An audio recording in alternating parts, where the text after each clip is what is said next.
Hey y'all, uh, breastfeeding stoner mom here, and making eye contact with little Shokia. Yes, getting her some good milky milks, and thought I don't know. I feel like there's a lot of misinformation out there on how to build your credit, and so many different things out there say, oh, you have to let them make money on you on the credit card thing. And I maybe, I mean, but I'm just going to talk about what I did to get my credit score. I don't have like, a million credit score, but I think my FICO was 7 something last time I checked. It was really good, and then I made some mistakes, but I'll tell you about my mistakes next time. Maybe next time. Another time. There we go. So I just started out with a prepaid credit card. I went to BECU because I wanted free checking. That's important to me. I don't have direct deposit. I don't use my debit card for purchases. So I didn't want any of those things. That's why I went to BECU. You have to have some credit to get an account with the Boeing Employee Credit Union. So I did that, and then, well, actually, I had one thing in collections, a medical bill. So I had to pay my medical bill off so I could even open a checking account with BECU, because no credit is okay. Bad credit, you can't open an account with them. So I did that, and then but really, the credit union, I'm kind of like getting way too focused on that point. You just need to go somewhere and get yourself a prepaid credit card. I chose BECU because I didn't want yearly fees. Like Wells Fargo, I think they charge like $59 a year to have their prepaid credit card. I didn't want to have to spend any money. Like, I want to make money on my credit cards. I don't want to pay any interest if I can avoid it. At least for building my credit. So, I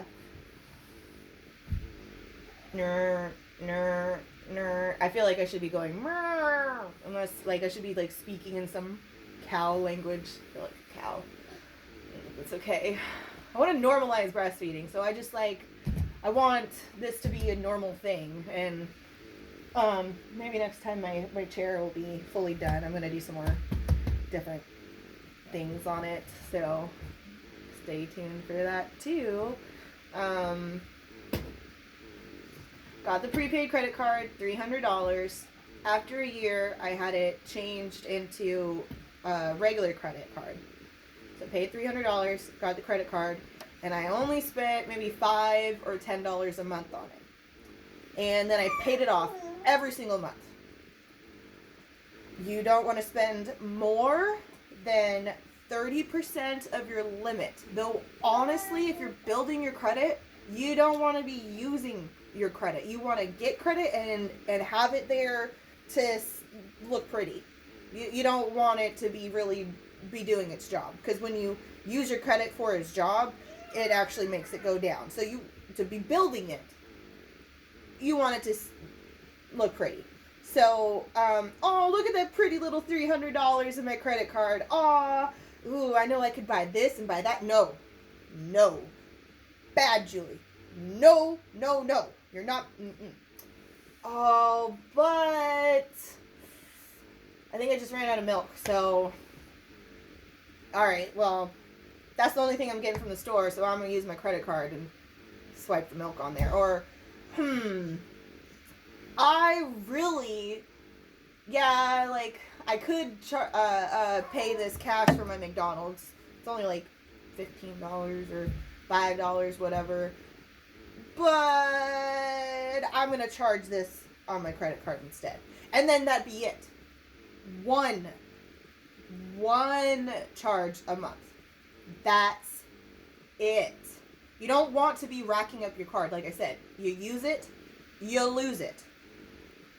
You want it to sit there on the pedestal and be like waving at you and just batting its eyes at you and blowing kisses. You know, like, you don't ignore it. It doesn't exist. That $300 doesn't exist. It's not actually real money anymore. Yes, you handed over 300 real cash dollars to a person. But those dollars are now, it doesn't exist. Just put it in your mind, it doesn't exist. Now, after a year of doing that, you're going to have a good credit score.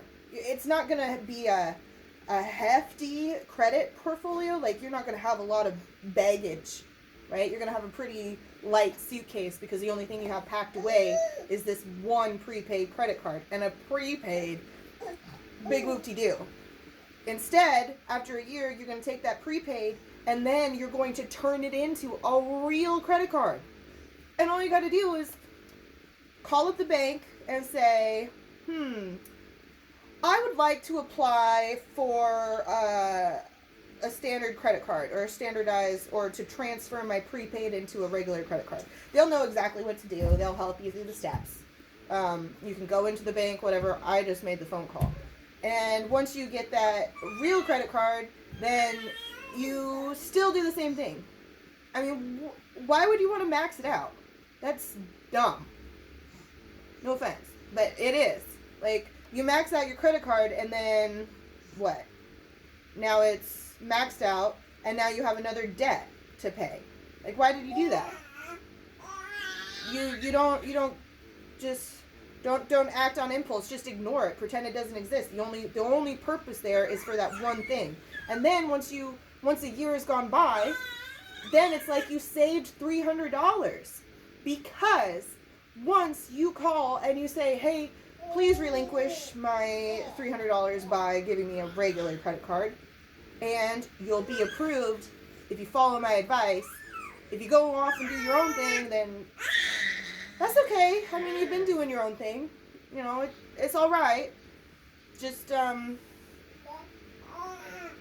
know, it might not work out in the same way. But if you follow this advice, like, really, honestly, don't spend more than $5.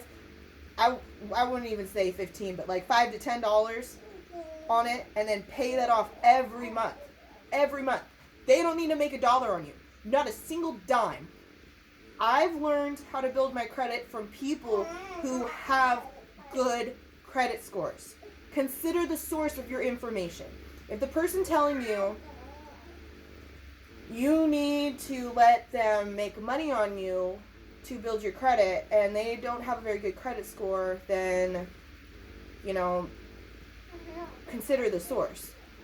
If they have a good credit score and that's the way they did it, then, you know, that's okay. And if that's the way you want to do it, you know, that's cool. I personally like to not, like, money is a tool and a resource. I don't want to just give it away to those that have a bunch of it, like the credit card companies. They got tons. I want to try and hold on to my resources as much as I can, because it's easier to retain wealth than it is to acquire more. That's why companies pinch pennies, you know, versus just handing stuff out, because it's easier to do that than to hand it out and then be like, okay, we're going to earn it back.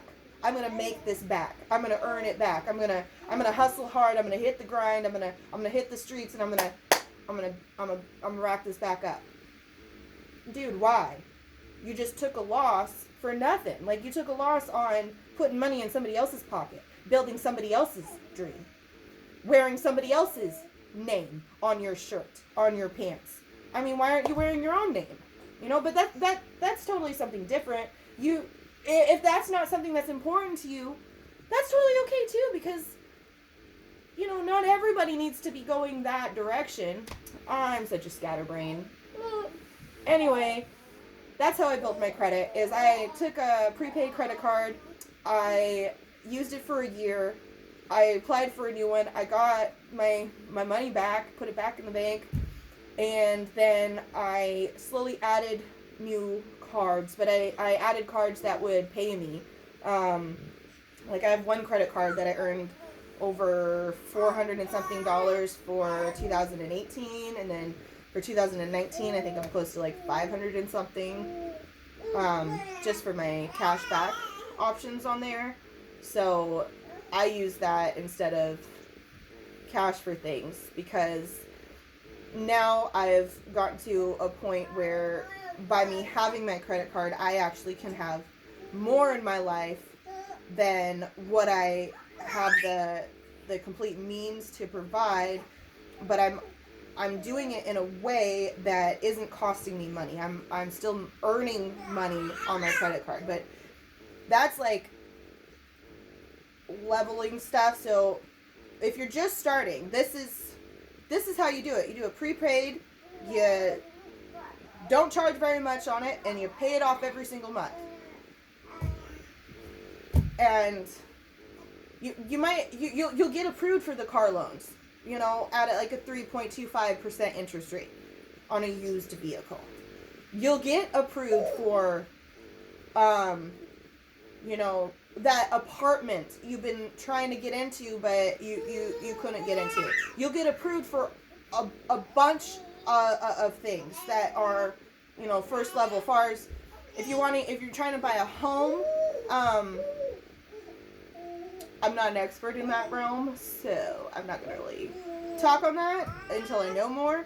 I know my personal experience when I was trying to buy a home. I think I needed a little bit more, and I have a bit in my portfolio, so maybe that'll be something to talk about. But I don't know. Thanks guys for being here and